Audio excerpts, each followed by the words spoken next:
días a todos.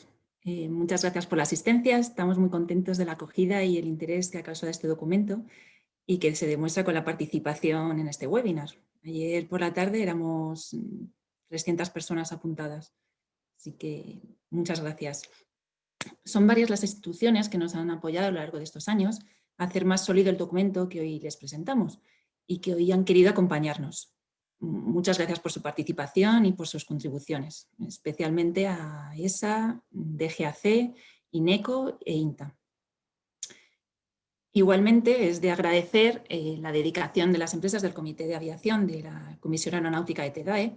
En total somos 16 empresas que hemos trabajado con especial interés y entrega para que este documento saliera adelante. Y también, por supuesto, la confianza de la Ejecutiva Aeronáutica de TEDAE, que siempre nos ha apoyado reconociendo la importancia de la elaboración de este documento para apoyar el desarrollo del sector de los SUAS. Sin más dilación, quiero darles la bienvenida a este webinar por la presentación del documento de las empresas de TEDAE, llamado La industria de los SUAS en España, retos, objetivos y hoja de ruta para impulsar el sector. Ahora vendrían unos aplausos, pero bueno, me los imagino, ¿no? Todos somos conocedores de que el sector de los sistemas aéreos no tripulados en el mundo ha crecido exponencialmente en las últimas décadas y se vislumbra como uno de los pilares de la industria aeronáutica para el futuro próximo. En este contexto, España tiene la oportunidad de desarrollar una industria enorme, de enorme potencial económico y que contribuye a cumplir con las necesidades operativas de nuestras Fuerzas Armadas, los cuerpos y fuerzas de seguridad del Estado, además de ampliar una amplia variedad de aplicaciones civiles. Conscientes de esta realidad, el Comité de Aviación de TEDAE decidió elaborar este documento con el objetivo de recoger un análisis de la situación del sector en el ámbito internacional y español, haciendo especial hincapié en las plataformas y soluciones fabricadas en España. Asimismo, en el documento se abordan los retos y objetivos de esta industria y se propone una hoja de ruta con recomendaciones en las que colaborar con las administraciones públicas y agentes del sector para impulsar el desarrollo de la industria de los SUAS en España. Para ello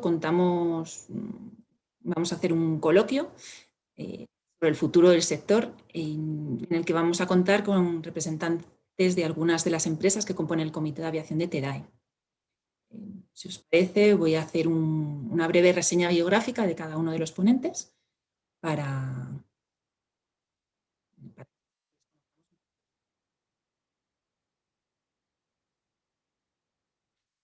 Contamos con Julián Gallego, director comercial de Artel Technologies. Julián es ingeniero técnico aeronáutico por la Universidad Politécnica de Madrid. En la etapa actual, Julián es director comercial de ensayos y certificación en Alter Technology Tube Nord en relación con los aspectos que tienen que ver con la evaluación de la conformidad de productos y sistemas embarcados. Julián es miembro de distintos comités de normalización nacionales e internacionales en los ámbitos de la seguridad, ciberseguridad, tráfico aeroespacial y UAS. En concreto, en el sector de los UAS, es presidente del Comité Español de Normalización CTN 28 SC-UAS, es representante español en el Comité Internacional de Normalización ISO-TC 20SC16 UAS en la parte 2 de los sistemas de producto y participa en el Comité Asesor de AESA para RPAS. También contamos con Félix Fernández Merino por parte de Airbus. Félix ha dedicado la mayor parte de su vida al servicio de la aviación española. Es diplomado del Estado Mayor y licenciado en Ciencias Económicas y Empresariales. Este coronel del Ejército del Aire en la Reserva ha estado al frente de los grupos de fuerzas aéreas y escuadrones de F-18 en el ala 12. Fue en esta unidad donde tuvo la oportunidad de participar en operaciones de fuego real en el conflicto de Balcanes y también participó como controlador aéreo avanzado desplegado en zona de operaciones, valor acreditado en hoja de servicios. En 2008 se unió a EADS, actualmente Airbus, como jefe nacional del programa Advanced Wave Talerium. En 2012 pasó a dirigir el Departamento de Apoyo Logístico de los aviones de combate y su integración en España. Posteriormente pasó a dirigir el Departamento de Programas UAS en Getafe. Actualmente es el responsable de desarrollo de negocio de RPAS en España. También contamos, estará presente Javier Barcala Montejano por parte de Indra. Javier es ingeniero técnico aeronáutico por la Universidad Politécnica de Madrid, con más de 30 años de experiencia. Es director de programas de vehículos aéreos de Indra en Aranjuez. Comenzó su andadura profesional en base documental de la empresa como responsable comercial de la unidad logística y documentación técnica, pasando posteriormente a Tecnológica S.A. como jefe de aprovisionamiento de componentes electrónicos para programas de la Agencia Espacial Europea. En 1998 ingresó en Indra, donde ha desarrollado tareas comerciales y de desarrollo de negocio, siendo coordinador de programas internacionales como el helicóptero Tigre o el avión de transporte A400M. Desde hace 10 años trabaja en el entorno de los aviones no tripulados, entre ellos el mini Airbus de Mantis, el helicóptero no tripulado Pelícano o la aeronave Targus. Colaboró estrechamente en la consecución por parte de Indra en el proyecto Civil UAS Initiative en el aeródromo de Rozas, Lugo, para la Xunta de Galicia, y actualmente es además el director del citado programa por parte de Indra. Por último, estará también en la mesa redonda Pedro Becerra, director corporativo de Artec Solutions. Pedro es ingeniero industrial por la Universidad Politécnica de Madrid, es posgrado en Dirección de Empresas por San Telmo y posgrado en Sistemas de Comunicación e Información para la Seguridad y la Defensa por la UPM. Con más de 20 años de experiencia, inició su carrera profesional en empresas como Indra y Tecnovit, en la que ocupó diversas posiciones de desarrollos tecnológicos, así como responsable de las áreas de diseño y calidad. Desde 2003 ha trabajado en Artec Solutions, dirigiendo la división de sistemas aeronáuticos, y desde 2014 es director corporativo de Aerospace y Defensa, con responsabilidades de desarrollo de negocio y estrategia, así como representación en TEDAE y ASD, la Asociación Europea para Aeronáutica y Espacio de Defensa.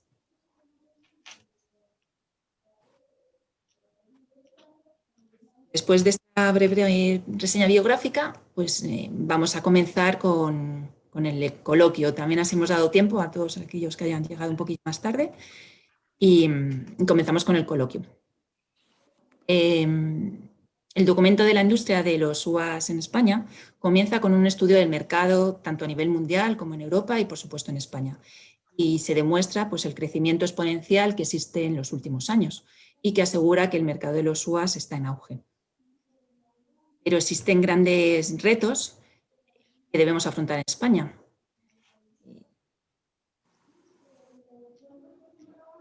Félix, ¿cuáles son los principales retos y debilidades que debe afrontar el sector de los UAS en España? Gracias, Sara, presidente. Gracias a todos por vuestra participación. Vamos a ver, antes que nada, los UAS no solamente son el futuro, sino que debieran ser ya el presente. Y, de hecho, en algún segmento, en alguna misión, es una realidad el tema UAS. Lo que pasa es que el tema UAS, a mí como antiguo piloto, pues me causa una cierta tristeza o nostalgia reconocer que en un futuro no muy lejano, pues una gran parte de las plataformas aéreas serán no tripuladas. Por supuesto que para algunas misiones antes, para otras después y en algunos segmentos con mayor profusión que en otros. Pero eso es una realidad y si de hecho no se ha producido esta eclosión es debido a una serie de problemas que ahora citaremos a continuación. Pero también es un mundo muy amplio, va desde los muy pequeños a los muy grandes, desde los que vuelan muy bajitos a los que vuelan muy altas, con lo cual la casuística y los problemas son distintos en cada uno de estos segmentos. Hay unos que son comunes. Bien, aquí no se trata tampoco de que cada uno vengamos a hablar de nuestro libro, de nuestros productos, sino sencillamente citar, reconocer la importancia de este sector y entre todos darle un empujón con el apoyo también de las administraciones. Uno de los problemas también, no es lo mismo el campo militar que el campo civil. Intentaré superar mi tendencia natural a concentrarme en los programas de defensa, no solamente por mi experiencia pasada, sino también porque pertenezco a la división de defensa de Airbus y, bueno, un poquito enfocarlo más generalista. Pero, en fin, si caigo en esa tendencia, pues, ¿qué se le va a hacer? Uno de los problemas que nos encontramos es el tema también de la certificación, aeronavegabilidad, integración en los distintos tipos de espacio aéreo, tanto segregado como no segregado.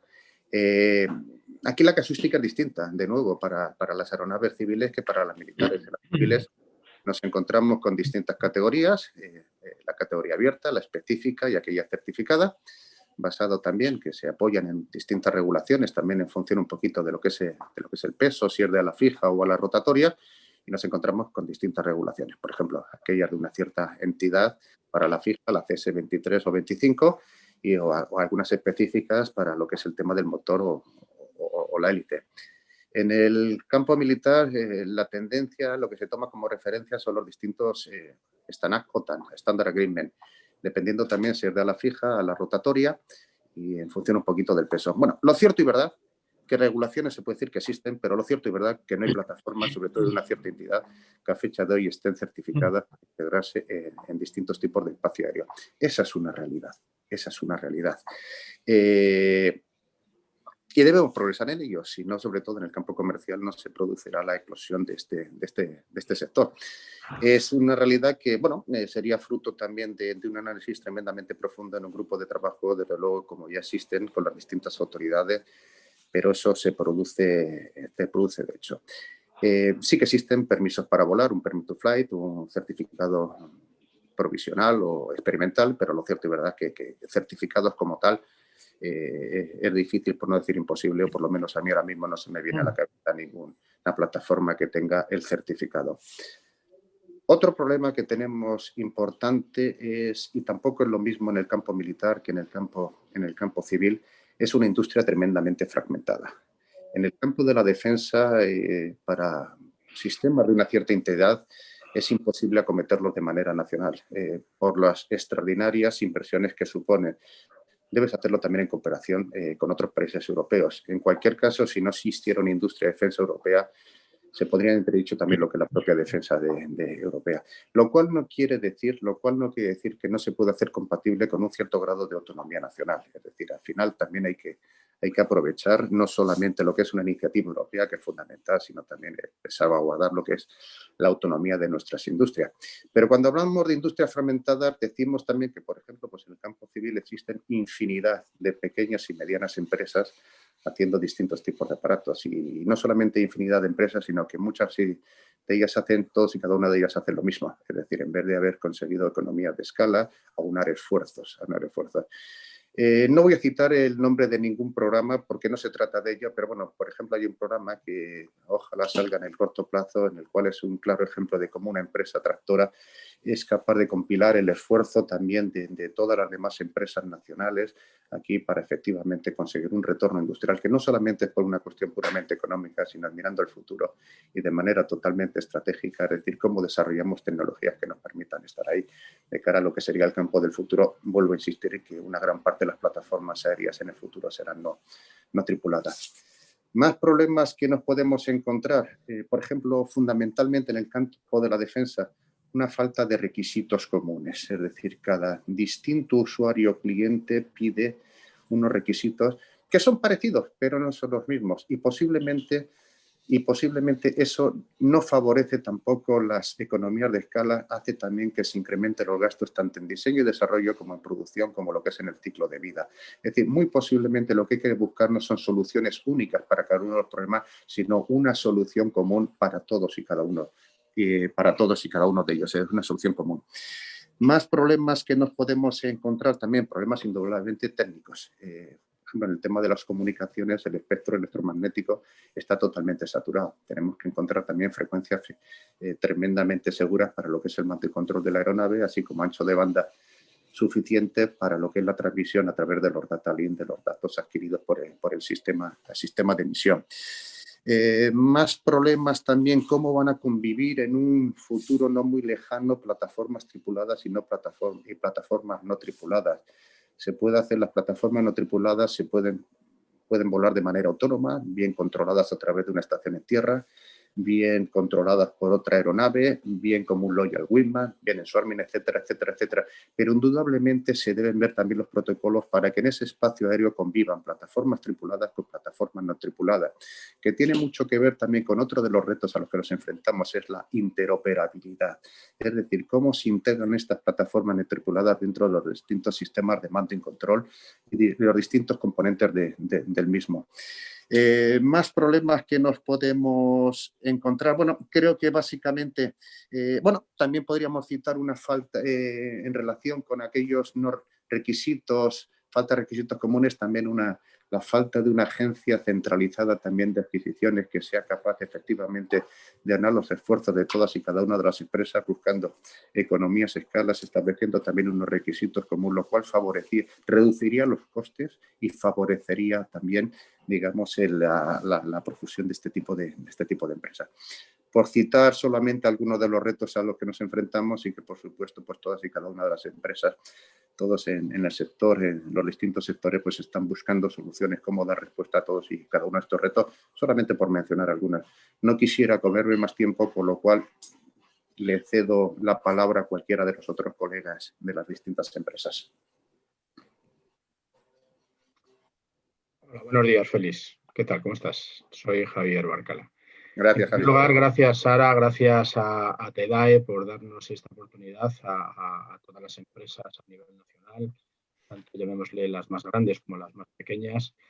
Saludar al presidente de TEDAE, a todos los panelistas y a todos los distintos asistentes que estamos aquí presentes.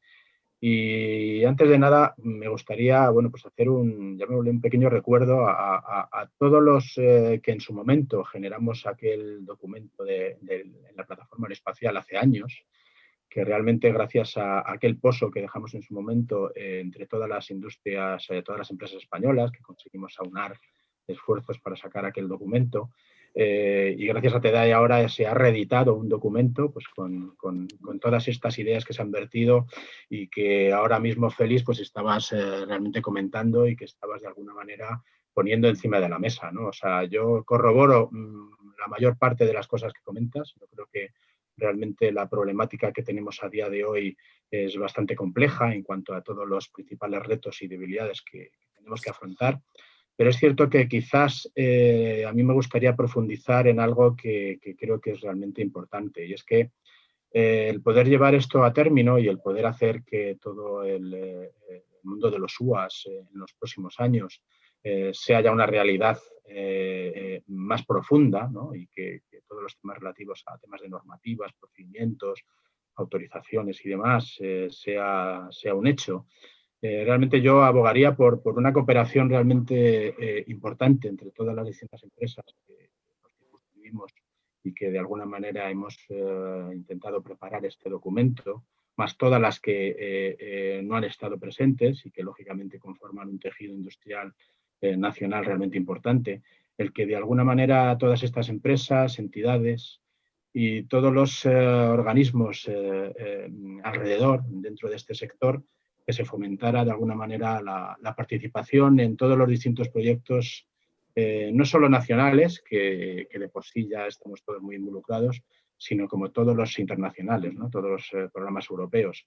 Y realmente estamos hablando de programas a nivel de Agencia Europea de Defensa, de la Unión Europea, de ASA, de SESAR, de JARUS, como teníamos en mente todos los distintos organismos.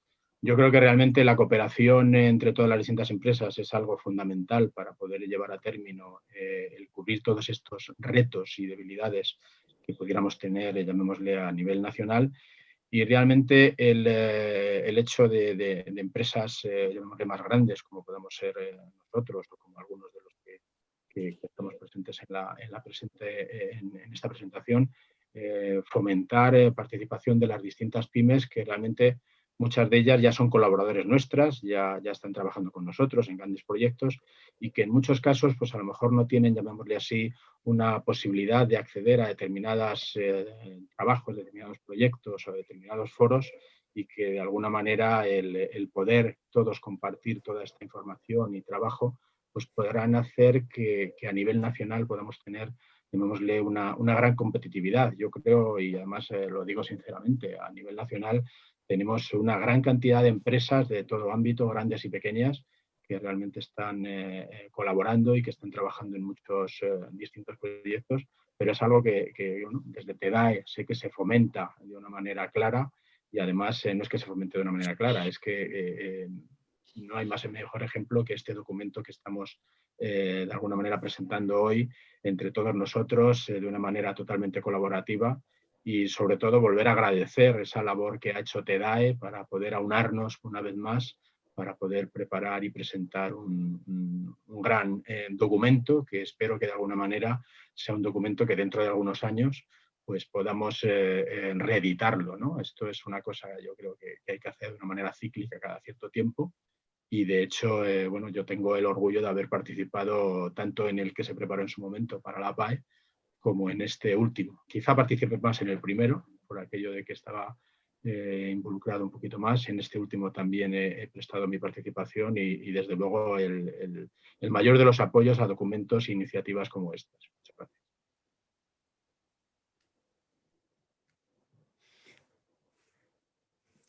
Perfecto. Si alguien quiere decir, pasamos a la siguiente cuestión. Estoy totalmente de acuerdo con lo que dices, Javier.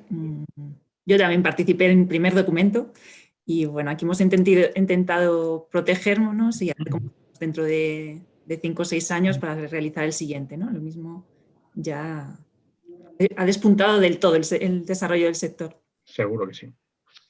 Y todo lo que comentáis, todo lo que ha comentado Félix, todo lo que has comentado tú, está perfectamente recogido y detallado en el documento, por lo que las industrias somos conscientes de que se requiere más cooperación entre nosotros, entre las distintas entidades y organismos, incorporando a las pymes, por supuesto, y para conseguir mayor participación y mayores éxitos en los programas europeos y, como dice Félix, en los programas nacionales que se esperan.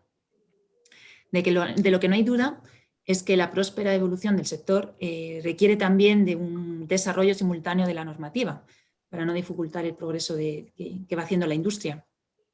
Todos estaremos de acuerdo en que es clave contar con un marco regulatorio claro y estable y que las autoridades certificadoras cuenten con suficientes recursos para poder ayudarnos a comercializar estos productos y certificarlos de manera más ágil y permitir pues, mayor número de operaciones adaptándonos a este crecimiento.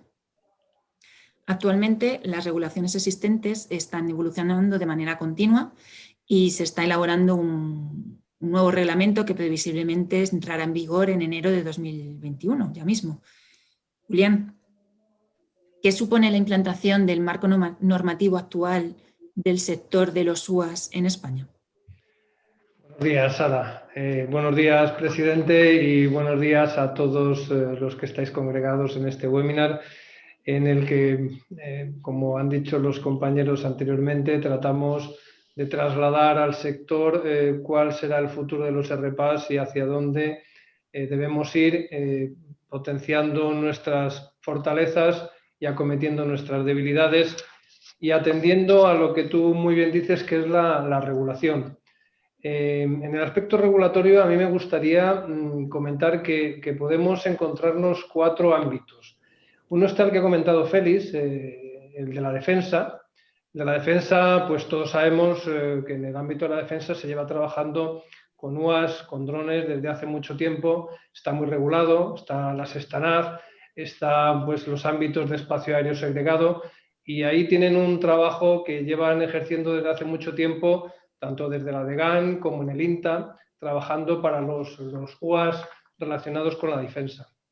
Pero los que también últimamente se están revaluando son en el ámbito policial, no estrictamente la defensa, pero sí para el ámbito policial, el ámbito de las emergencias, de la seguridad del Estado.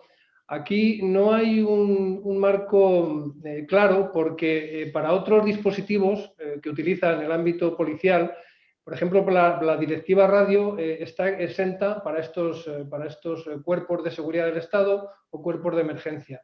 Pero, sin embargo, muchos de estos cuerpos adquieren aparatos, UAS, sistemas comerciales.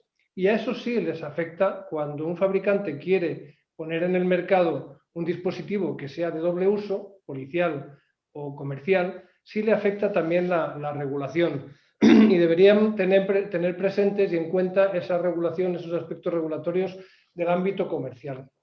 Y en ese es el que ahora nos encontramos, el que tú has comentado, precisamente el nuevo reglamento, los dos, el de implementación y el de la parte de operación, que es el 945 y el 947, que se publicaron el año pasado. ha habido un periodo de transición por el COVID y efectivamente entrarán en vigor a primeros del año que viene. Perdón. Y esto es fundamental que todos los fabricantes, que la industria, tanto los que formamos parte de TEDAE como los que no, esas pequeñas empresas de las que habla, lo tengan muy en cuenta. También es verdad que habrá un periodo de transición hasta el 2023, pero ya hay muchos fabricantes que están trabajando y pensando en tener esa certificación de acuerdo con este nuevo reglamento. Este nuevo reglamento está en consonancia con lo que también ha comentado Félix de la categorización de los UAS en función del riesgo, también en algunos aspectos asociado al peso.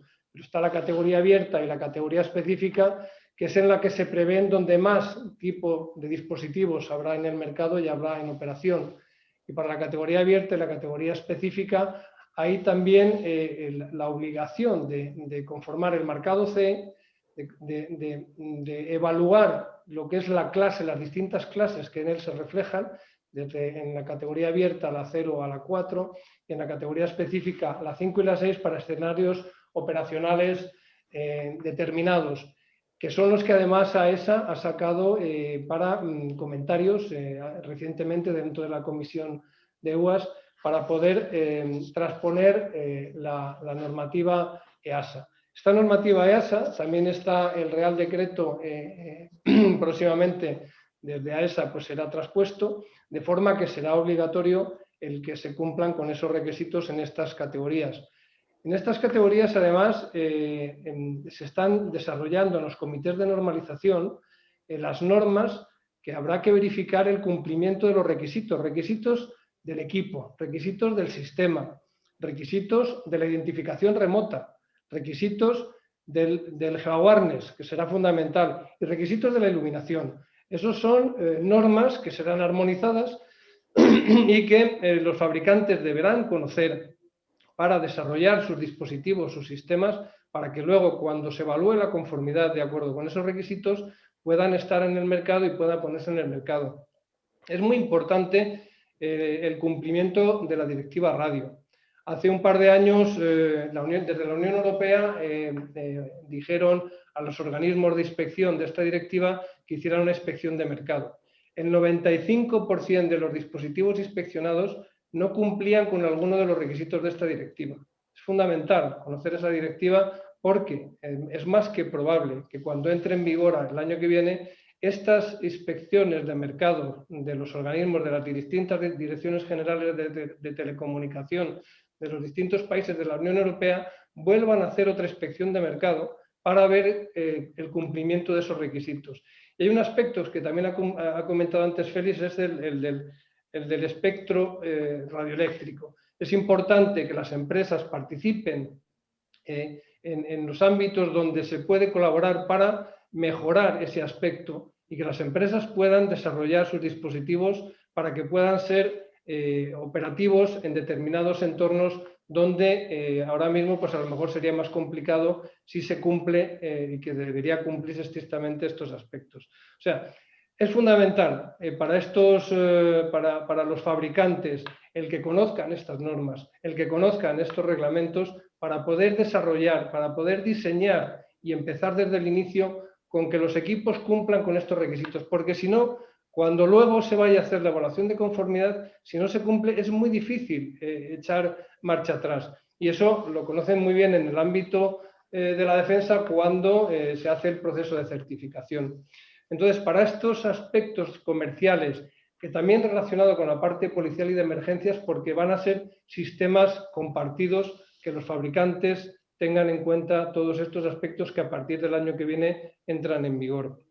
Y luego está el otro aspecto de la parte certificada, o sea, la categoría específica que no contempla los escenarios estándares y la categoría certificada.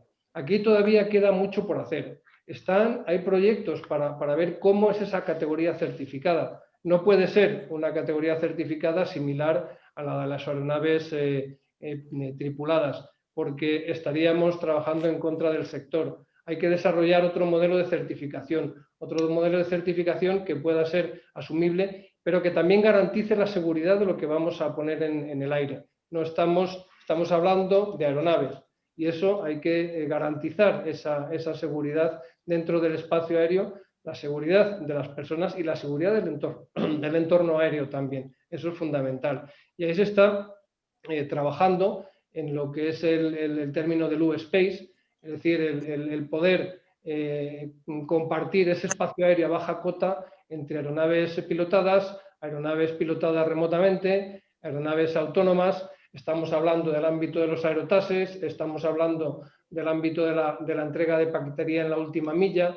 estamos hablando de las entregas de emergencias, por ejemplo, entre hospitales para distintos tipos de medicamento. Es el entorno más complicado y de más riesgo, por lo que hay que dar pasos muy seguros, y lo que también invito es a participar a las empresas de TEDAE y fuera de TEDAE en los organismos y en las consultas que se hacen para trabajar en estos aspectos. Es fundamental conocerlo, es fundamental participar y estar alineados con todos estos aspectos y requisitos, porque si no nos vamos a quedar fuera de todas estas actividades. Y luego, esto estamos hablando de lo que es la Unión Europea, y es una regulación para los fabricantes europeos o fuera de la Unión Europea que quieran comercializar sus sistemas en la Unión Europea. Pero tenemos los fabricantes españoles o los fabricantes europeos que quieran vender fuera de España. ¿Y ahí qué tienen que hacer? Pues ahí seguramente es otro comité de normalización que está también trabajando sobre aspectos de este tipo, que es el comité ISO, que no son estándares obligatorios, pero igual que en el resto de sectores, puede haber muchos países que lo asuman como obligatorio para poder vender en su mercado. Por lo que también invito a las empresas a que conozcan estos aspectos, porque en el ámbito civil, en el ámbito comercial, es más que probable que haya países que no tengan o que no puedan desarrollar su propia regulación en el aspecto comercial, que directamente asuman la obligatoriedad de que los sistemas cumplan y hayan verificado con las normas ISO de ámbito internacional. Entonces es importante también este aspecto, y ahí tengo que decir que en ese comité internacional no ha habido ninguna participación española, salvo la que es la representación por parte del Comité de Normalización Español. Ahí han trabajado todas esas normas, lamentablemente, o favorablemente para ellos, porque de eso se trata los comités de normalización, pues chinos, Singapur, Estados Unidos. No ha habido una participación europea para poder desarrollar ese trabajo. Ahí los que hemos estado hemos intentado trasladar los aspectos regulatorios europeos, ponerlos también sobre la mesa en ese estándar, pero al final no es fácil si el propio fabricante, que sabe la tecnología que va a implementar, que sabe cómo lo va a hacer, no lo traslada en esos comités de normalización para que luego pueda desarrollar. Ese aspecto fundamental, por ejemplo, en el Comité de Normalización Europeo, que fue desarrollado fundamentalmente por Francia y Alemania, la propia Unión Europea rechazó el primer borrador porque estaba excesivamente orientado al ámbito o a las consideraciones que querían trabajar alemanes y franceses. Por eso, insisto, es muy importante la participación de las empresas españolas en estos comités. Es muy importante que las empresas conozcan qué se está desarrollando para que luego pueda ser aplicable, trasladable a sus sistemas, para que puedan volar de una forma segura, que al final de eso se trata la regulación y la normalización, que los sistemas, al ponerlos en el mercado, al ponerlos en su entorno, sean y trabajen de forma segura. Muy bien. ¿Alguien quiere añadir algo más? Sí, si me permite, bueno, es que poco se puede añadir porque es que Julián lo ha explicado todo perfectamente, toda la Sí, estoy de acuerdo. Perfectamente, pero sí quisiera hacer una reflexión particular al respecto. Hay mucha normativa, pero lo cierto y verdad, vuelvo a insistir, que no hay aeronaves certificadas. No, aeronaves, eso es una realidad. Teníamos que plantearnos por qué. Hombre, yo creo que hay una cierta reticencia, y lo pongo de mi parte, de mi cosecha, por parte también de las distintas autoridades, tanto civiles como militares, para dar el primer paso. Posiblemente por cuestiones psicológicas, no lo mismo, dice que tengo el piloto o no lo tengo el piloto en la aeronave, y también yo creo que fundamentalmente más que por una cuestión de flight safety, es por una cuestión de security, es decir, privacidad, ataque a la intimidad, terrorismo, etcétera, más que de seguridad en vuelos, porque sobre todo en aquellas aeronaves de una cierta entidad, la diferencia es que el piloto, en vez de estar en la cabina, está en la estación de tierra. Pero si las comunicaciones son fiables, seguras y en tiempo real, no hay mayor diferencia.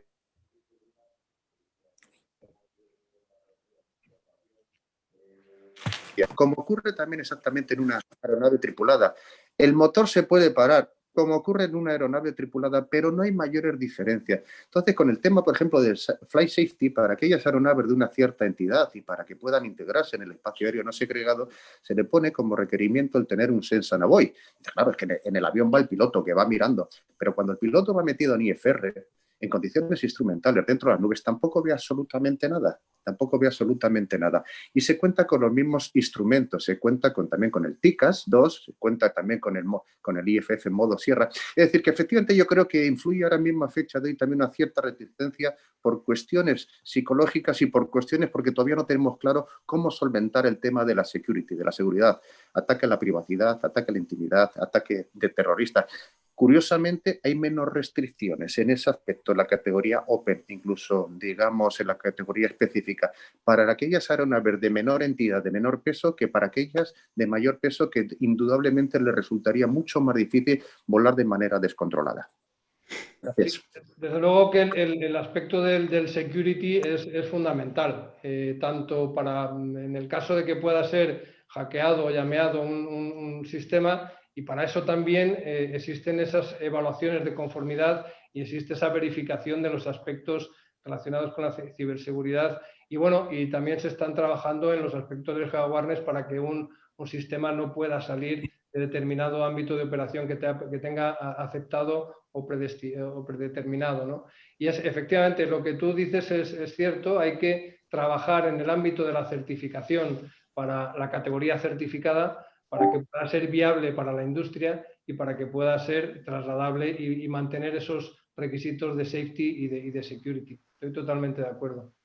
Si me permitís, por complementar de forma rápida, porque no estamos muy bien de tiempo, efectivamente, y empezando por el final, y Félix me lo ha pisado, la cuestión del security es algo que al final, aunque no se habla mucho, al final acaba siendo un poco la pieza clave, y de hecho ya hace unos 3 años un directivo de la FAA estadounidense, en una de estas ferias las que asistimos todos continuamente, o asistíamos, actualmente ya vigiladas de forma puntual, y me decía eso, que ya me pueden certificar lo que quieran, pero hasta que yo no esté seguro de que algo no se va a descontrolar de forma no colaborativa, esto va a estar relativamente bloqueado. Y luego, sin querer pretender ser el bueno de la película, y lo habéis mencionado ambos, el ciclo que cada vez es más positivo de evidencias de certificación, safety, que permite en los análisis de seguridad hacer viables las operaciones, que es un poco otro de los que de la cuestión. Quería mencionar de forma muy rápida que las administraciones, tanto a nivel español como a nivel europeo, precisamente por este círculo que cada vez es más virtuoso, sí que están haciendo, por lo menos nuestra percepción, no solo nuestra, sino del sector, es que cada vez están intentando tener la creatividad necesaria para flexibilizar y hacer viables ciertas operaciones poco a poco. Al tran, al mucho, llamémoslo como quieras, pero cada vez, afortunadamente, es más viable la industria y la tecnología porque cada vez es más viable la operación. Va muy lento para la industria, para nuestro gusto, pero también tenemos que reconocer esa creatividad y flexibilidad de las autoridades para originar y crear el ámbito normativo suficiente como para que termine explotando el mercado. Justamente, todo esto está recogido en el documento de TEDAE, donde las empresas se identifican precisamente pues, todos estos aspectos, incluido contestando a Julián, su deseo de participar en el desarrollo de la actividad normativa y de la certificación.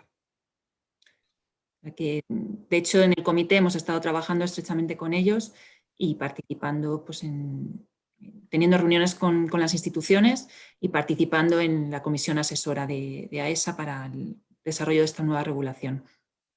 Y también, entre estos objetivos que comentaba del documento, la Comisión Aeronáutica de TEDAE quiere tener un plan más activo, un papel más activo en los planes estratégicos nacionales existentes de la aviación general y de los UAS, y poder contribuir a la consecución de esos objetivos identificados en estos planes estratégicos que decía.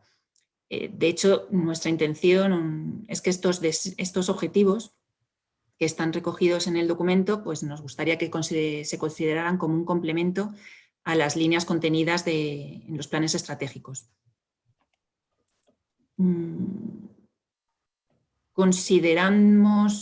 Nosotros consideramos que los UAS son un sector estratégico para la economía nacional y de hecho está basado pues, en una gran innovación y una apuesta por la sostenibilidad. Pedro, ¿podrías resumirnos qué papel juega el sector de los UAS en la reindustrialización de España? Bueno, efectivamente, este tema, aunque bueno, confirmando lo que han comentado mis compañeros de mesa,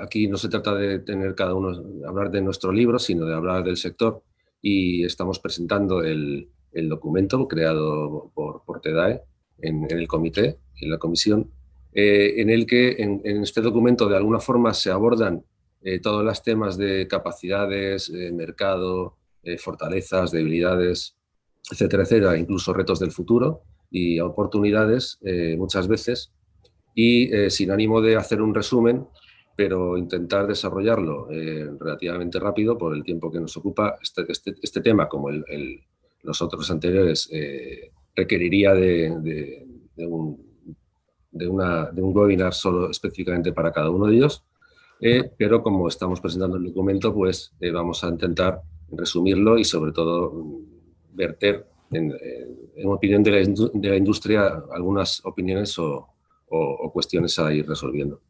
De todas formas, empezando por lo básico, tanto para crear un mercado como para levantando necesidades, como es clásico, como para tener capacidades industriales y tecnológicas y atender al mercado que se vaya generando, que exista, y sobre todo para atender a las necesidades de usuarios, clientes finales, etcétera, etcétera, que es lo que se trata a nivel de un negocio. Se parte de unas capacidades nacionales, industriales y tecnológicas necesarias para dar un impulso a esta actividad. Quiero remarcar lo de dar un impulso porque, aunque vamos en el buen camino, en nuestra opinión, creemos que al final tiene que impulsarse todavía más, por supuesto, y que se produzca esa aportación a la reindustrialización.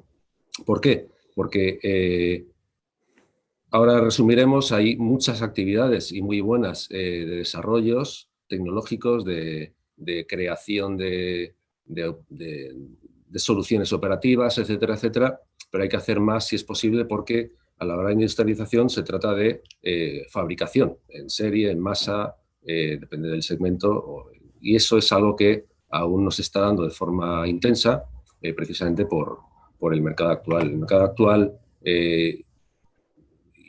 sin ánimo de extenderme mucho, se categoriza en civil, defensa, seguridad, y dentro de los tipos de actividad y disciplinas estamos hablando siempre de desarrollo, de fabricación, de ensayos, de servicio, de soluciones, aplicaciones de explotación de datos, etcétera, etcétera, soporte al producto, temas de certificación, etcétera, etcétera. Sin olvidarme de las infraestructuras. El mercado actual, en el ámbito militar, se diferencia bastante del ámbito civil. En el ámbito militar, las operaciones se producen de forma continua a lo largo del mundo. Todas las Fuerzas Armadas, al menos en Europa, bueno, pues tienen sus capacidades operacionales y las van cubriendo poco a poco, en mayor o menor medida, etcétera, etcétera. Por lo tanto, es un mercado bueno, que tiene su deriva y su crecimiento. A nivel civil, pues, como hemos comentado antes, la temática del desarrollo de las operaciones, la viabilidad de las operaciones y su aplicación, pues está increciendo, pero bueno, actualmente no se da de forma masiva, excepto, por supuesto, en los drones pequeños, que a nivel hobby comercial o de aplicaciones ya bastante extendidas generan un mercado de temas de fotografía y bueno, los que ya se conocen, que están perfectamente delimitados en el documento y en otros planes nacionales. Ahí hay un desarrollo, pero como todo el mundo sabemos, lo que son los sistemas, los RPAs, las plataformas aéreas son fabricadas principalmente en Asia. En ámbitos geográficos, en productos y servicios, también hay una gran diferenciación. Actualmente en defensa y seguridad, como hemos comentado, ministerios de defensa y fuera de seguridad, pero también en Europa hay cada vez más involucración de entidades, de autoridades europeas, tipo OSCE, tipo EMSA, en el ámbito de seguridad y temas de defensa, en Frontex, etcétera, etcétera. Hay cada vez más operaciones y eso genera más mercado. Y en servicios puros, en el mercado civil, pues sabemos que en Estados Unidos y Asia se van creciendo de forma constante. En Europa todavía el tema de los servicios, aparte de las operaciones de filmaciones y estas aplicaciones que cada vez son más grandes, son mayores, pues bueno, el tema está relativamente limitado como para industrializar, que es un poco el tema principal. En las predicciones del modelo de desarrollo del mercado, bueno, yo sin que suene a mucha broma, pero esto es lo de ¿cuándo? Hoy no, mañana.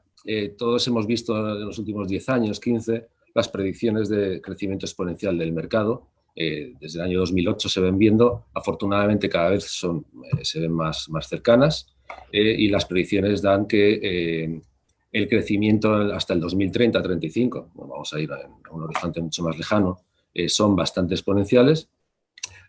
Principalmente en el ámbito civil. En el ámbito militar tiene un crecimiento continuo según las predicciones, pero en el ámbito civil es donde realmente explota cuando se vayan ejecutando todos los servicios con soluciones operacionales que se están trascendiendo.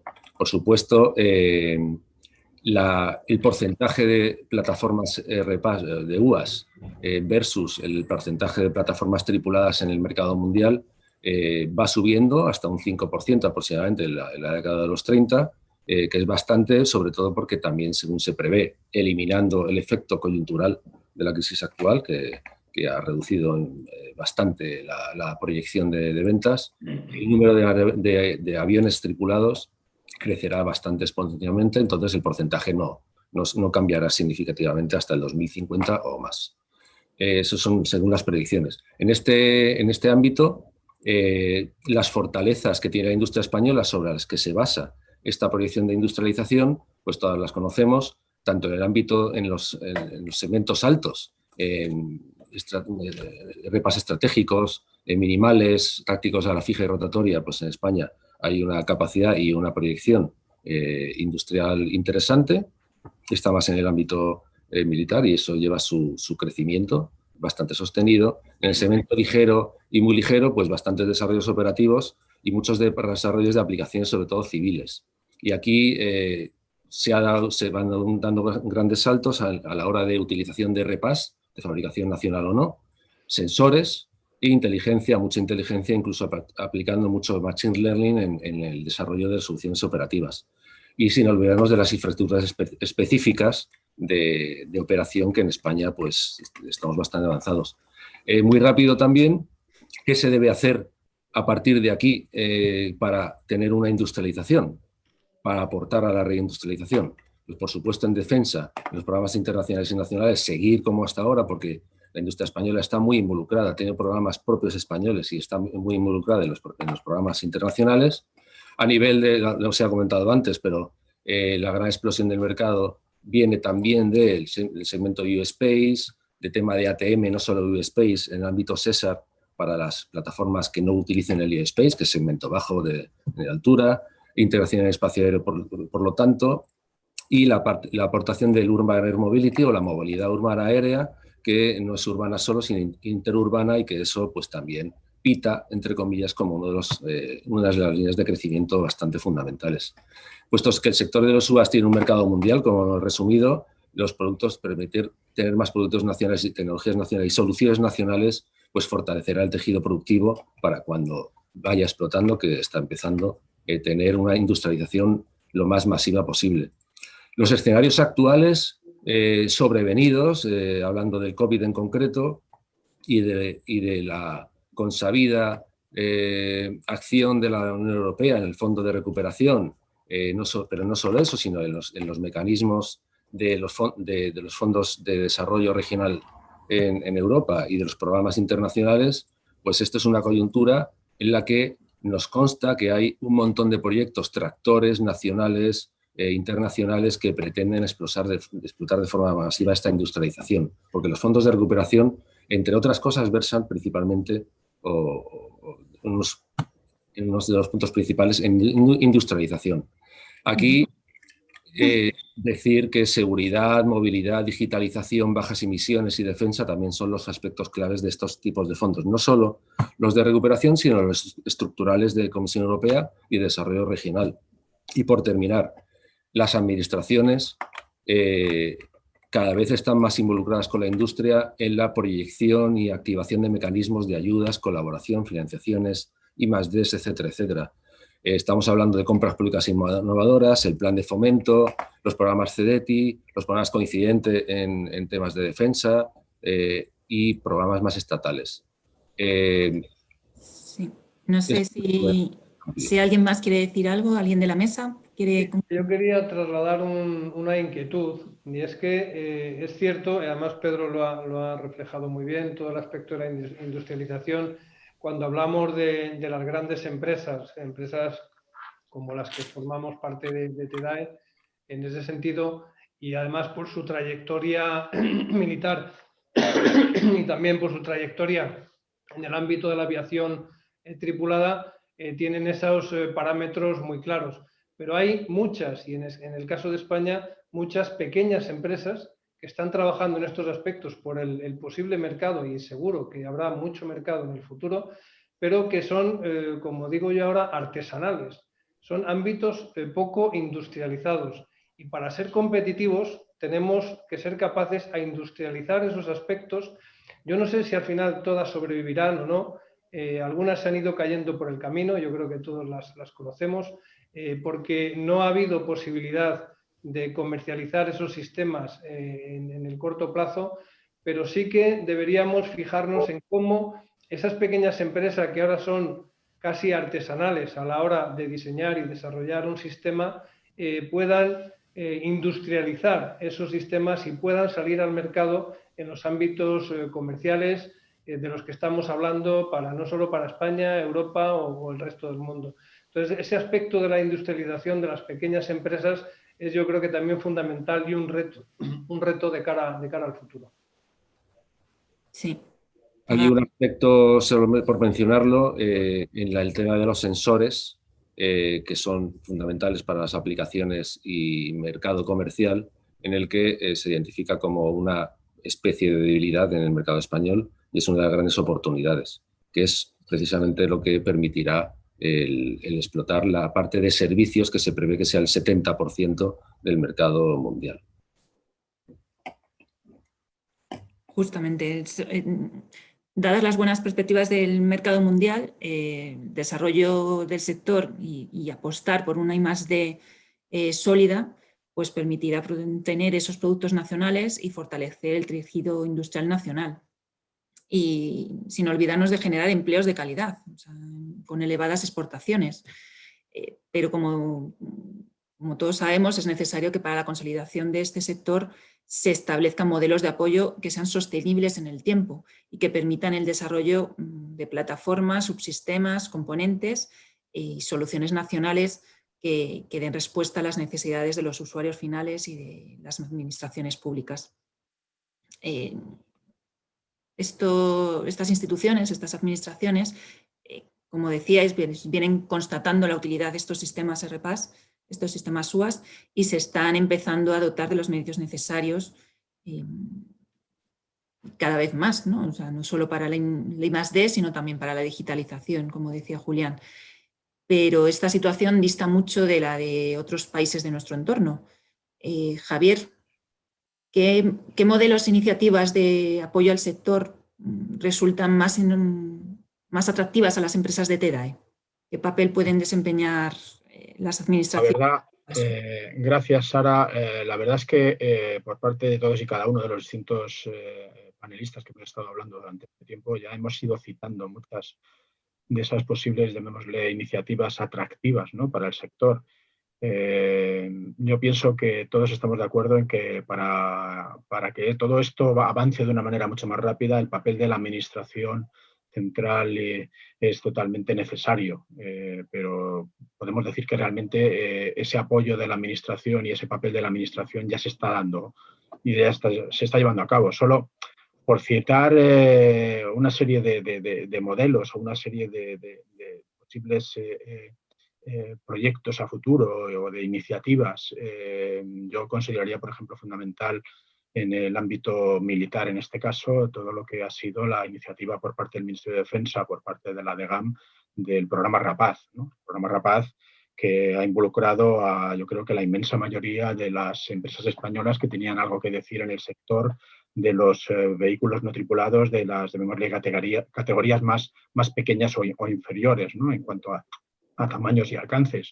Es un programa que está demostrando que la DGAM realmente apuesta por este soporte y por estos trabajos relacionados con el mundo de los vehículos no tripulados, y sobre todo, bueno, pues otro programa también que viene de lejos y que todos conocemos, que son todos los programas coincidentes que saca la DGAM pues anualmente, bianualmente, y que yo considero que son fundamentales, ¿no? Entonces, está claro que la Administración tiene un papel predominante. El Ministerio de Defensa está prestando un apoyo realmente importante a todo este tipo de iniciativas del sector, pero yo también comentaría que hay otra serie de sectores que están recibiendo también apoyo por parte de la Administración y, por ejemplo, por parte del Ministerio de Transportes y Movilidad y Agenda Urbana, ¿no?, como es todos los temas relacionados con compra pública innovadora, como es todo el tema de SASEMAR y Marina Mercante, ¿no? O sea, de hecho, han llevado a cabo unas semanas temáticas sobre drones y vehículos conectados y autónomos, que dentro de lo que llaman la estrategia sobre movilidad segura y sostenible conectada del 2030, hacen que se vea un futuro de apoyo por parte de la Administración. Y yo no quería dejar de lado, por supuesto, toda la parte de apoyo de comunidades autónomas, ¿no? En este caso, me gustaría citar al enorme apoyo que está prestando la Xunta de Galicia a través de la Agencia Gallega de Innovación con su programa de la Civil UAVAS Initiative, ¿no?, que ya se están consumando lo que son las 2 primeras fases y está en ciernes una segunda fase para cubrir el quinquenio del 21 al 25. Vuelvo a repetir, el apoyo de la Administración es fundamental y a esto uno, pues, un apoyo que viene de hace muchos años y que también considero otra de las patas muy importantes dentro de la Administración, que son todos los apoyos que recibimos del FEDETI.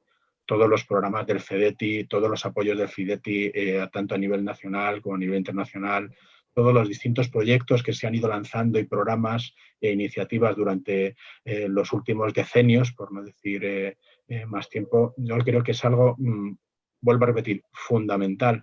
Es cierto que también luego hay otra serie de programas con temas de colaboración del Ministerio de Ciencia e Innovación, y eso todo en el ámbito nacional, ¿no?, que entiendo que es realmente fundamental para todos nosotros.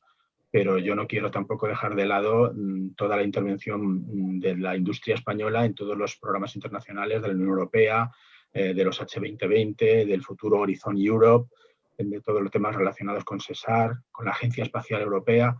Yo considero que hay suficientes oportunidades, vertientes y apoyos por parte de las distintas administraciones a nivel nacional, autonómico y a nivel de Unión Europea, a los cuales pues hay que pedir que de alguna manera continúen de una manera constante, ¿no?, en generar todo este tipo de apoyos. Sin ese tipo de apoyos es complicado el poder decir que todo el mundo de los UAVs va a llegar a término y va a poder ser una realidad cotidiana y rutinaria, ¿no?, que es lo que al final todos pretendemos.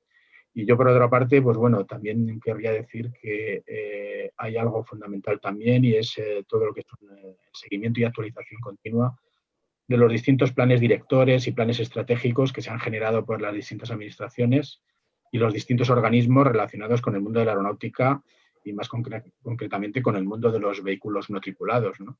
Entonces, creo que he intentado pegar una batida completa, ¿no?, por todos los distintos iniciativas, programas, administraciones que tienen que generar un apoyo por lo menos igual al que se está generando ahora y, por supuesto, ya que estamos aquí todos pidiendo de alguna manera soporte, que crezca, ¿no?, en el futuro, ¿no? Sé que es algo complicado en la situación en la que estamos actualmente, pero yo sé que la Administración y los organismos relacionados con el mundo de la aeronáutica y de los UAS están en un continuo avance para hacer que todos los que estamos aquí presentes y todos los que trabajamos en el mundo de los no tripulados hagamos de esto una realidad, y que España, si ya lo es, que yo pienso que lo es, continúe siendo una nación puntera, y que a nivel europeo y a nivel mundial podamos tener algo más que decir, que ya lo vamos diciendo. Muy bien. No tengo más que añadir. No sé si alguien quiere decir... Pues si me permitís, Claro. vamos a ver que otra vez es que no puedo estar más de acuerdo con lo que ha dicho Javier. De hecho, el apoyo de la Administración ya se produce, por ejemplo, en el campo de la defensa, dentro del Ministerio de Defensa, en su plan director de armamento y material, muy extenso, por las dos razones fundamentales para invertir en un programa son, primero, para proporcionar la capacidad operativa, la cual la puedes adquirir también en el mercado en la mayor parte de las ocasiones, y la segunda es apoyar a la industria nacional, porque de otra manera, tanto las pequeñas como las medianas, incluso las grandes empresas, pues posiblemente no pudieran invertir Sí. que supone para ir desarrollando. Es decir, que ese apoyo ya se produce. Hay un programa que, de nuevo, no voy a citar en absoluto el nombre, que ojalá se materialice en el corto plazo, que si sale será gracias al apoyo no solamente del Ministerio de Defensa, sino también de otros ministerios, el Ministerio de Industria, incluso el de Ciencia y Tecnología. ¿Por qué? Porque proporciona la capacidad operativa que necesita España, pero sobre todo y fundamentalmente, aparte de eso, que ya se ha asegurado, es porque alrededor de una empresa tractora se juntan otras muchas empresas nacionales. Es realmente lo que hace de atractivo e ilusionante un programa de este tipo. Es decir, porque además se les va a dar la oportunidad a otras muchas empresas de que puedan desarrollar tecnología y equipos que de otra manera no pudiera ser. Es decir, efectivamente, como dice Javier, el apoyo ya se produce. Todo aquello de ahí para adelante sería incluso bastante mejor. Sí. Pero vamos, ya en los tiempos difíciles en los cuales nos encontramos, es decir, en el cual todo el mundo venimos pidiendo y hablando también de nuestro libro, pues efectivamente es un sector extraordinariamente estratégico, no solamente por lo que representa ahora, sino por lo que representará en el futuro. Debemos sentar nuestra base tecnológica e industrial para hacer frente a los retos que se nos presenten en el futuro. Gracias.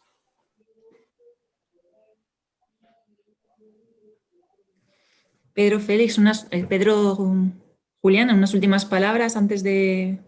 Pues hombre, es reseñable, o hay que tener en cuenta también en estos proyectos que ha comentado Javier y que han comentado Félix, sobre todo en los de ámbito civil, como son los H2020 o incluso algunos programas de la EDA, todos tienen una parte importante que es la estandarización. Es decir, la mayoría de estos proyectos llevan asociados el definir, el diseñar el proceso de estandarización para una posible certificación.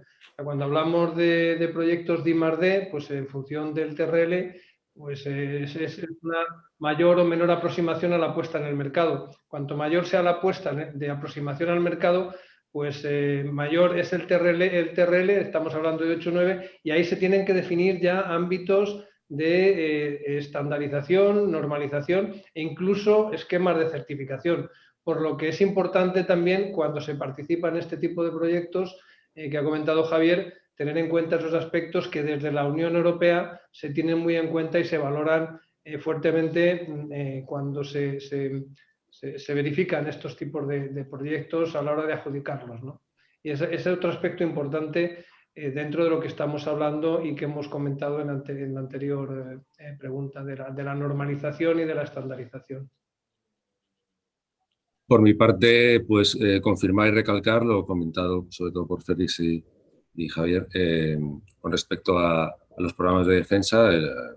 Javier ha mencionado el programa Rapaz, que es muy importante dentro de lo que fue el plan director de REPAZ del Ministerio de Defensa, que cubre también los aspectos de clase 1, clase 2 y clase 3, en el que el apoyo está siendo muy importante al ritmo que se produce, pero se va produciendo el ritmo de forma continua y constante. A todos nos gustaría, seguro, por parte de la industria, que el ritmo fuese más elevado, pero como ha comentado Félix, la Administración apoya. Yo sí puedo decir el nombre del programa SIRTAP, pero bueno, me lo puedo permitir porque es conocido. En este aspecto también el Ministerio de Defensa quiere recalcar el apoyo que se está dando en otras iniciativas más europeas. Dentro del Fondo Europeo de Defensa, los últimos 3 años, empezando por la acción preparatoria y el programa EDIP, el Ministerio de Defensa ha acompañado y está apoyando, siguiendo con el planeamiento de capacidades operativas, que es un poco lo fundamental para el apoyo del Ministerio, el hacer que, por el interés de la nación en unas capacidades operativas, la industria esté involucrada en los diferentes programas que se están generando. Puedo citar el AUSEAN 2020, que está citado en el documento, que es una actividad de la industria española de participación en esos temas, a modo de ejemplo, y en la preparación operativa de los siguientes programas. Dentro del mundo civil y también mezclado con militar, y por recalcar un comentario que he hecho del mundo de los sensores, afortunadamente a nivel Clean Sky, a nivel Agencia Europea de Defensa, a nivel coincidente y a nivel de otros programas europeos, ya la industria española está desarrollando cargas útiles, sensores y tecnologías que van a ser de mucha aplicabilidad en el ámbito dual, no solo de defensa, sino en el ámbito civil, y que permitirá también trabajar en algo en lo que, por terminar, la industria española ha participado de hace ya bastantes años, de forma intensa, y es todos los programas de desarrollo tecnológicos y ensayos operacionales de integración en el espacio aéreo, que aplica a segmentos más altos en principio, pero la industria española, tanto a nivel de instalaciones, generación de operaciones de ensayos y desarrollo tecnológico, ha estado muy involucrada al máximo nivel con respecto a otros países europeos. Totalmente de acuerdo, Pedro. Creo que eso es un punto muy a favor de la organización que tenemos en España y de la forma de saber aprovechar pues, el enorme potencial que tiene este sector estratégico para la economía nacional. No solo las plataformas que fabricamos, sino el entorno de operación, la calidad de las instalaciones que tenemos y de los equipos de ensayo, espacios de ensayo que podemos ofrecer al resto de los países europeos. Me ha gustado mucho cómo habéis resaltado el apoyo que nos dan los organismos públicos, y no solo para promover la innovación, sino para promover esas oportunidades de operativa y de operación, permitiéndonos volar en distintos entornos, ¿no? Lo que hace también que, de acuerdo al crecimiento, podamos ofrecer nuevas operaciones a los usuarios.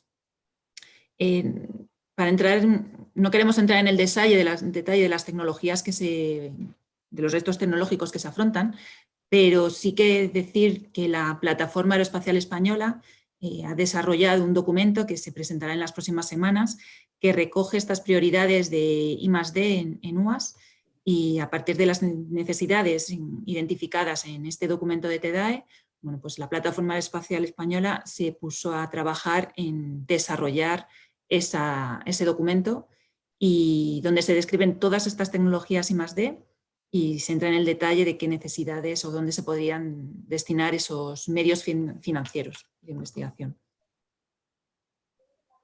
Sin más dilación, yo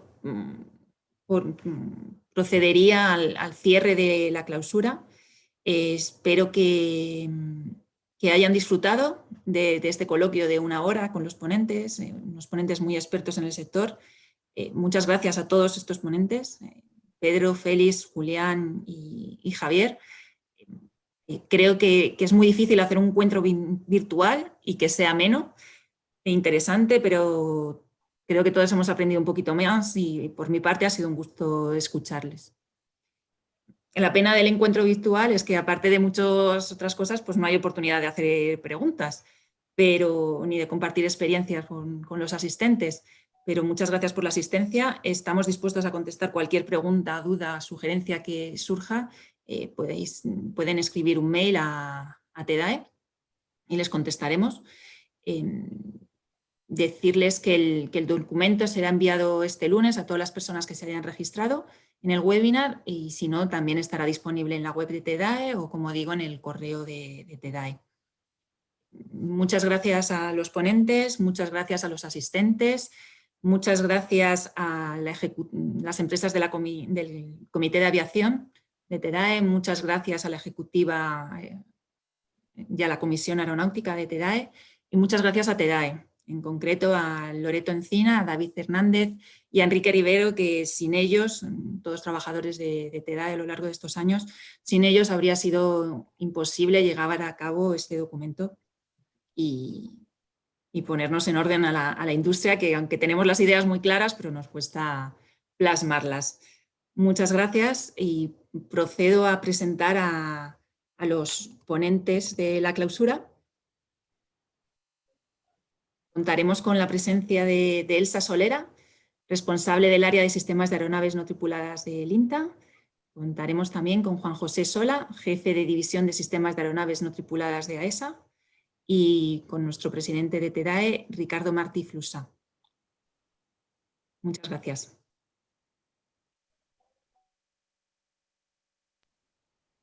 Buenos días.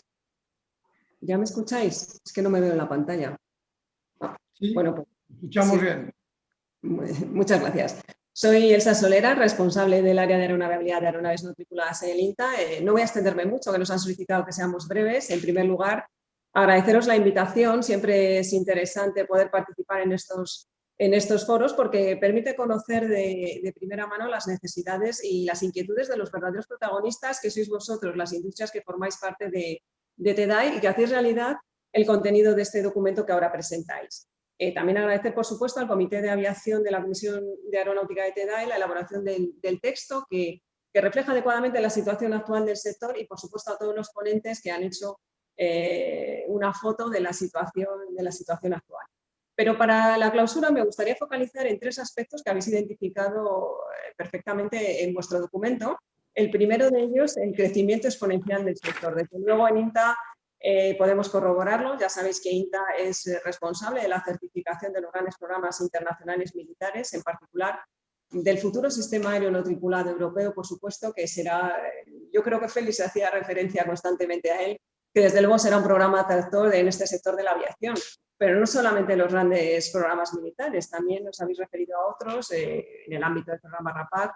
Y como todos sabéis porque lo sufrís en ocasiones, en el entorno militar pues no se ha hecho el esfuerzo normativo todavía para focalizar la norma al riesgo de la operación y, por tanto, todos los sistemas aéreos no tripulados requieren un certificado de aeronavegabilidad independientemente del peso máximo al despegue de la plataforma aérea. Y eso nos obliga pues, a aplicar los conceptos clásicos de conformidad aeronáutica que, efectivamente, como habéis identificado, en ocasiones pues es complejo. Pero sí deciros que actualmente tenemos del orden de unos 20 certificados de aeronavegabilidad experimental de sistemas de diseño y fabricación nacional. Y agradecer en este ámbito pues, la expresión que ha utilizado Pedro Becerra para referirse a la creatividad que utilizamos en ocasiones las administraciones públicas para abordar estos procesos, porque efectivamente el encaje es complicado. Félix lo ha explicado muy bien. Y respecto a este punto, pues mi mensaje es que aprovechemos este momento de crecimiento para seguir trabajando en definir un tejido productivo basado en una industria de calidad.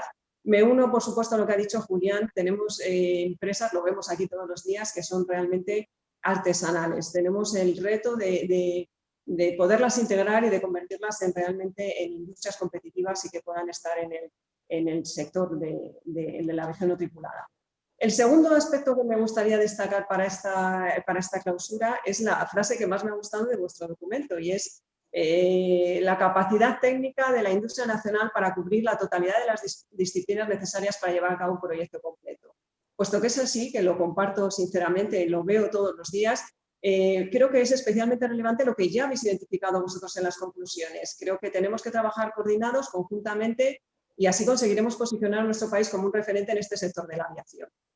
Y por último, no me gustaría dejar de identificar cómo encaja el INTA en estas recomendaciones que vosotros habéis identificado y sobre todo pues os observo y lo comparto y ya lo hemos discutido en alguna ocasión. Claro que tenéis una necesidad de mayor apoyo financiero en INTA y de investigación. El INTA no es un organismo que pueda financiar proyectos, lógicamente, pero sí creo que todos desde nuestro puesto de trabajo, desde nuestra posición, podemos ayudar trabajando de forma más eficiente, más eficaz, agilizando procesos para que esas operaciones puedan llegar a ser una realidad. Y, por supuesto, ya sabéis por experiencia que en INTA siempre encontraréis un aliado para participar en los proyectos internacionales de I+D, como ha ocurrido en los últimos años con las COL de Horizonte 2020 y en las futuras EDIP, en las que INTA va a proponer diversos topics relacionados con la aviación no tripulada. Y, por último, en línea con lo que decía Julián, desde INTA participamos en los foros de discusión regulatoria que es tan necesario en el ámbito de la EDA. Efectivamente no llegamos a todos, los recursos son los que son, pero sí que tratamos de mantener esas discusiones, sobre todo analizando la normativa civil, intentando que aunar sinergias y que podamos pues establecer un entorno regulatorio que sea favorecedor para la industria. Desde luego, estos planteamientos redundarán en el uso dual de los sistemas y en el desarrollo de la industria nacional. Y ya finalizo y así doy paso a mis compañeros Juanjo Sola de AESA y al presidente de TEDAE. Siempre es un placer, por supuesto, estar a vuestro lado. Os animo a que sigáis trabajando en esta línea, en el desarrollo de la industria nacional de calidad, que el sector de la aviación no tripulada contribuya al crecimiento económico y la generación de empleo que tan necesario es. Muchas gracias a todos. Muchas gracias, Elsa.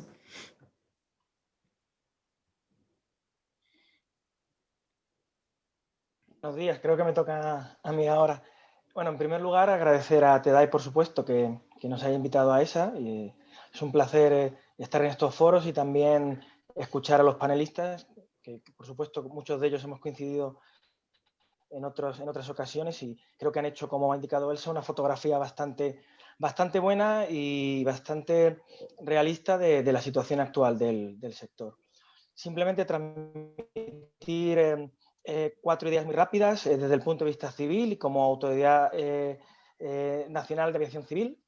Pues en primer lugar, creemos que es importante que los retos que afronte la industria sean retos que demande la sociedad. Es muy importante que siempre todo lo que se trabaje, el vector en el cual se den los impulsos en este ámbito, tenga una respuesta, una demanda, mejor dicho, por parte de la sociedad. Es fundamental. Otro tema que hemos visto, que hemos observado, y no solamente en el ámbito de los UAS, sino en cualquier otra, digamos, tecnología disruptiva, es la interoperabilidad y la conectividad. Es básico. No tenemos que plantear no solo las plataformas, sino nuestros proyectos desde el punto de vista aislados y con un fin determinado. Hay que pensar que todo está conectado, que cuando hablemos de delivery de última milla, tenemos que pensar que ese delivery está en una Smart City, que tiene otros interlocutores, que hay otras aplicaciones que van a conectar con ellos, ¿no? Lo ha dicho también nuestro colega de Airbus, ha dicho, tenemos que pensar un poco en todo y tenemos que pensar que esos sistemas sean interoperables, ¿no? Eso es fundamental y creo que es un punto que no se nos puede escapar. Tercer punto quizá importante, aunque lo han dicho los otros panelistas y lo ha dicho Elsa, la coordinación y la cooperación es fundamental para que no solamente la industria que tiene que trabajar para generar muchas veces estándares, sino también las administraciones para darle ese apoyo.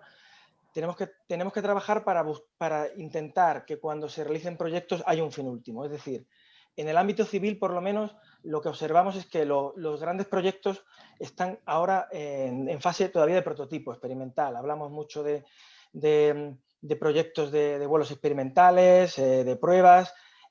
Queremos ver utilidades a lo mejor en ámbitos muy específicos de actividades, digamos, no EASA, digamos, actividades de extinción de incendios, salvamento, policía, pero si a futuro lo que queremos realmente es tener estas aeronaves haciendo taxis aéreos en ciudades o otro tipo de aplicaciones, tenemos que pensar en el fin último y es decir, tenemos que intentar trabajar todos para tener las herramientas, tanto por parte de la administración como por parte de la industria, que nos lleven a ese camino, ¿no? Penúltimo apunte y de forma un poco de primicia, ¿cuál es el esquema de ASA? De la Agencia Europea? Ya lo han comentado algunos ponentes, el marco regulatorio para la categoría abierta y específica en menos de 2 meses, pero la certificada se está pensando un horizonte que empiece en 2023 y más o menos acabe en 2026 para tener un marco regulatorio, digamos, consolidado, en el que empezarán a haber aeronaves de cierto tamaño, en el cual empezarán con pilotos a bordo, pero estarán con un alto grado de automatismo. Seguirán los aerotaxis autónomos o vehículos que transporten personas, sobre todo en entornos urbanos, de manera autónoma. Y por último, las operaciones IFR, bajo reglas instrumentales, de cargo en aeropuertos de considerable tamaño dentro del entorno EASA. Esa es la hoja de ruta que hay. Y para terminar, como no, último punto fundamental, como siempre decimos, la seguridad. Sin seguridad, el sector no va a funcionar. Y nada más, he hecho mis 4 minutos. Muy bien, muchas gracias. Bueno, es el momento final y con ello también es el momento de los agradecimientos. Por lo tanto, pues lo primero de todo es a todos los que nos han acompañado en esta sesión de hoy, en la que hemos presentado este documento TEDAE sobre la industria de los UAS en España. Quisiera, en primer lugar, agradecer su apoyo a todas las instituciones que han participado en la edición de este documento, y muy especialmente al INTA y a la Agencia Estatal de Seguridad Aérea, que además me han precedido en esta clausura. Por tanto, muchas gracias, Elsa y Juan José. También, y en este capítulo de agradecimientos, un agradecimiento muy especial a los panelistas, Félix, Julián, Pedro y Javier, y también a Sara Bellido, que ha sido una moderadora realmente espléndida y que ha ido cumpliendo fielmente, pero vamos, con una precisión casi de relojero suizo, todo el programa. Por lo tanto, muchas gracias, Sara. Y también a estas empresas, que ya las hemos citado varias veces en la mañana de hoy, estas empresas del Comité de Aviación de TEDAE, que son las responsables de este documento por su estupendo trabajo, perfectamente dirigido por nuestra moderadora de la mañana de hoy. Bueno, la semana que viene todos vais a recibir una copia digital del documento, por lo que no voy a extenderme mucho en mis palabras sobre lo que ya se ha hablado en la mañana de hoy. Pero sí, no quiero dejar de destacar 3 aspectos que considero que son absolutamente relevantes para seguir avanzando en el desarrollo de un sector que no solo se ha consolidado como un segmento de vanguardia en el ámbito aeronáutico, sino al que estoy seguro le espera un ilusionante y brillante futuro. En primer lugar, creo que debemos avanzar en el desarrollo del oportuno marco normativo. Un marco normativo que nos permita la incorporación de esta tecnología a nuestra vida cotidiana. Hay buenas perspectivas en nuestro sector y además se recogen con un enorme detalle en el documento. Y todo ello se podría haber ralentizado si no van acompañadas de un adecuado desarrollo del marco regulatorio y de las normas de certificación. Resulta clave, por lo tanto, disponer de ese marco claro y estable, armonizado a nivel europeo y que nos permita comercializar estos productos incorporándolos a la gestión del tráfico aéreo. Uno de los grandes objetivos, como veréis, que proponemos en el documento es promover la participación de la industria en el desarrollo normativo y de certificación, porque somos los que sabemos del tema. Por lo tanto, reiteramos la disposición de nuestra Comisión de Aeronáutica para colaborar en este objetivo, que es un objetivo común a todos nosotros. En segundo lugar, es necesario, yo me atrevería a decir que imprescindible, contar con un modelo estable de apoyo a este sector. Este apoyo es absolutamente fundamental porque nadie duda que las UAS en España tienen un enorme potencial de crecimiento. Pero para su consolidación requerimos medidas de acompañamiento sostenibles en el tiempo, que nos permitan el desarrollo de plataformas, subsistemas, componentes y en general de soluciones, pero de soluciones absolutamente españolas que respondan a las necesidades de los usuarios finales y de las administraciones públicas para las que trabajamos, tanto en España como en el extranjero.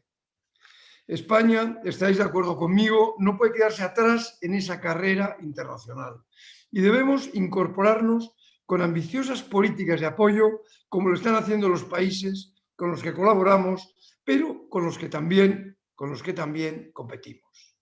En los últimos años se han puesto en marcha importantes iniciativas tecnológicas y herramientas financieras, que son nuevas en España, pero que ha llegado el momento de sumarnos a programas europeos como el Euromale o el sistema de armas de siguiente generación, que alrededor del FCAS incorporará, entre otras, tecnologías avanzadas de los UAS.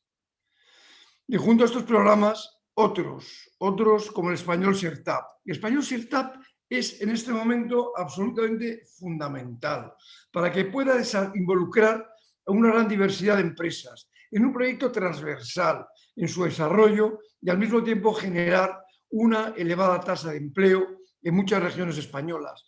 Para esa nueva fuerza que tiene que tener, de alguna manera me gustaría hablar de esa solidificación, de esa expansión y cohesión social en nuestro territorio, ¿no?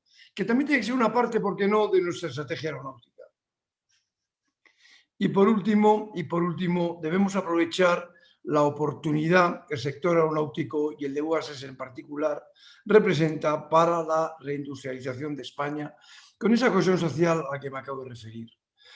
Hemos asistido en estos duros meses de crisis a la respuesta que el sector aeronáutico, nuestro sector y sus empresas han dado y han puesto a disposición del Estado sus tecnologías y sus medios de producción. Las fuerzas y cuerpos de seguridad están empleando UAS en tareas de vigilancia, especialmente en zonas de difícil acceso, y se están usando también para la desinfección, como sabéis, de grandes áreas. El ámbito sanitario, por lo tanto, se está viendo beneficiado por este uso, para el envío de material sanitario y de medicinas a lugares remotos. Usa sus cámaras térmicas para medir la temperatura de las personas incluso. Y estas necesidades que nos ha impuesto la crisis sanitaria serán una valiosa experiencia para mejorar y desarrollar nuevos usos en los servicios que la Administración presta al ciudadano.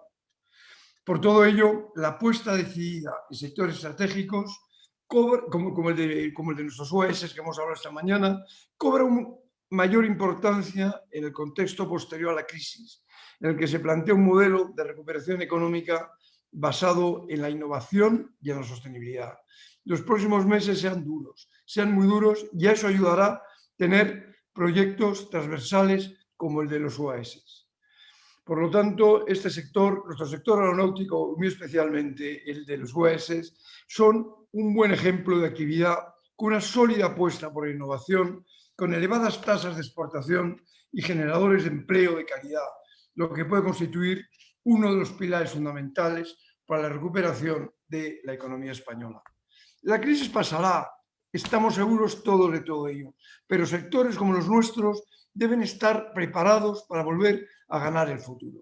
Nada más, muchas gracias, y con esto concluye la jornada que hemos tenido esta mañana. Muchas gracias a todos de nuevo y hasta muy pronto.